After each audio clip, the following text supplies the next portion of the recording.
नमस्कार, आदाब, स्वागत है आपका नेशनल न्यूज़ टाइम में आप सभी दर्शकों का। आज हम मौजूद हैं जनपद गाजियाबाद उत्तर प्रदेश के मसूरी में। आपको बता दें हमारे साथ वकील साहब मौजूद है जो कि कुंवर अयूब अली एडवोकेट साहब है।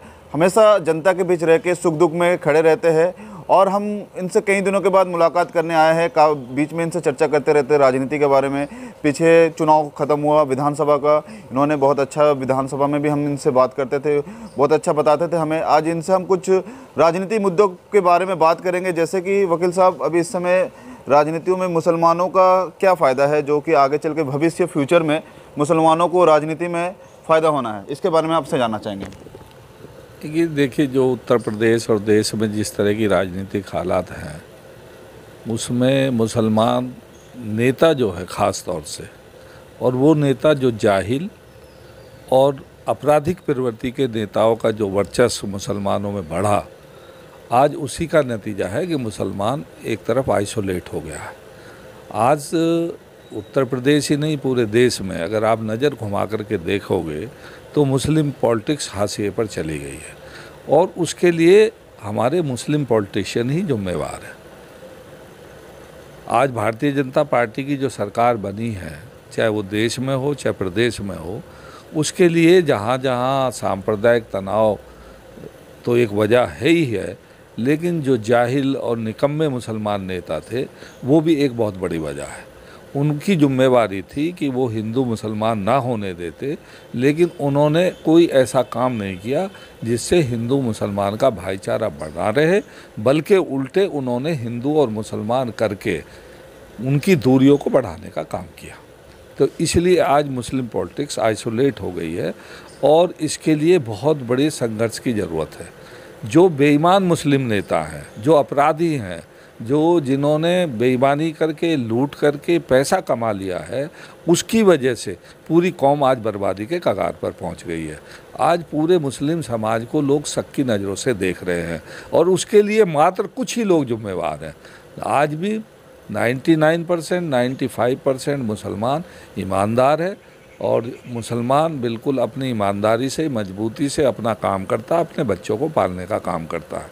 लेकिन ये चंद जो निकम्मे लोग, मेरे पास ऐसे वर्ड नहीं है कि मैं उनके लिए इस्तेमाल करूं, लेकिन उन्हीं की वजह है, आज उन्हीं की बदौलत है कि मुसलमान आज राजनीति में आइसोलेट हो गया है।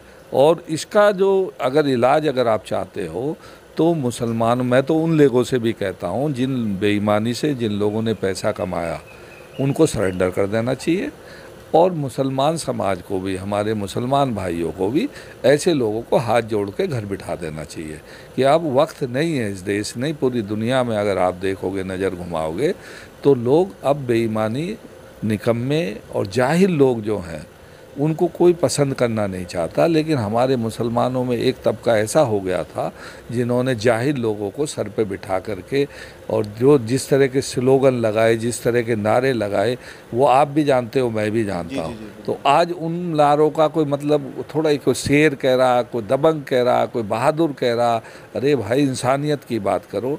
रौब धौब आँखों का होता है, शब्दों का होता है। अपनी कलम की ताकत का इस्तेमाल करो, अपना जो आपको ताकत दी है उस ताकत का इस्तेमाल करके अपने लोगों की फलाह और बहबूदी के लिए काम कीजिए। तो लेकिन उन लोगों ने नहीं किया। सब लोग अपने निजी स्वार्थों में, कोई ज़मीन कब्जाने पे लग गया, कोई दूसरे काम पे लग गया। इस काम पे जो लगे तो उसका जो रिएक्शन हुआ है उससे भारतीय जनता पार्टी को फ़ायदा हुआ है। जैसे कि वकील साहब, हम आपसे ये जानना चाहेंगे, यहाँ पे कुछ लोग ऐसा है, जब से सरकार बनी है दोबारा उत्तर प्रदेश में 2022 में, बहुत सारे मुस्लिम समुदाय के लोग जो है कि समाजवादी, आम आदमी पार्टी छोड़ के भारतीय जनता पार्टी में शामिल हो रहे। क्या कहेंगे इसके बारे में आप? देखिए, ऐसा है कि इनके बारे में क्या कहना है। ये तो देखिए, कुछ लोगों को टोल टैक्स बचाना होता है तो सरकार बदल लेते हैं जी, आइडियोलॉजी बदल लेते हैं कि उनको 50 रुपये का टोल टैक्स बच जाएगा। तो ये तो हमेशा होता है, इससे कोई ज़्यादा परेशान होने की बात नहीं है। ये जो मौका परस्त लोग हैं, कुछ पुलिस से परेशान होते हैं, कुछ के काम धंधे ऐसे होते हैं, कुछ लोगों को ऐसा एक वो भी रहती है कि साहब हम सत्ता पक्ष के साथ हैं, जी, जी, जी। हम विधायक जी के पास चले गए, उनके साथ फ़ोटो खिंचवा लिया तो वो धमक रहेगी। तो ये भ्रम है, सब लौट के वापस सब लोग आ जाएंगे। और समाजवादी पार्टी हो, चाहे आम आदमी पार्टी हो, चाहे और कोई पार्टियाँ हो, चाहे लोक दल हो, मेरा मानना ये है कि अब हिंदुस्तान में और उत्तर प्रदेश में जो राजनीति है वो बदलने वाली है। भले लोगों का और जिम्मेदार लोगों का, जो कौम की खिदमत कर सकें, जो समाज को ले जा सकें, जो भाईचारे को बढ़ा सकें, जो नफ़रत को ख़त्म कर सकें, ऐसे लोगों का दौर बहुत जल्दी आने वाला है। तो जैसे कि वकील साहब, हमारे पास एक और सवाल यहाँ पे उठ रहा है। जब इस तरह से आप बात से चल रही है, आपसे हम जब भी मिलते हैं आप बहुत अच्छी अच्छी बातें करते हैं। अभी इस समय महंगाई भी जो है कि आटा वगैरह में जीएसटी लग गया है, जो कि आम जनता के लिए बहुत, जो गरीब है उन लोगों को बहुत असर पड़ रहा है। क्या कहेंगे इसके बारे में? देखिए, जब धर्म सर पे चढ़ जाता है तो गरीबी महंगाई कुछ दिखाई नहीं देती है। भारतीय जनता पार्टी ने हमारे कुछ हिंदू भाइयों के माइंड को वाश कर दिया है और उनको ऐसा लगता है कि जैसे अब चाहे महंगाई कितनी हो जाए लेकिन अब तुम्हारा राज चलने वाला है। तो ये सब चीज़ें समय के साथ लोग पहचान जाएंगे और महंगाई कितनी है इसका सब लोग जानते हैं, लेकिन कुछ कहते हैं, कुछ नहीं कह पा रहे हैं, और कुछ लोग अपने घर में अंदर बैठ करके लोग उसकी बुराई करते हैं, कुछ सड़क पे करते हैं।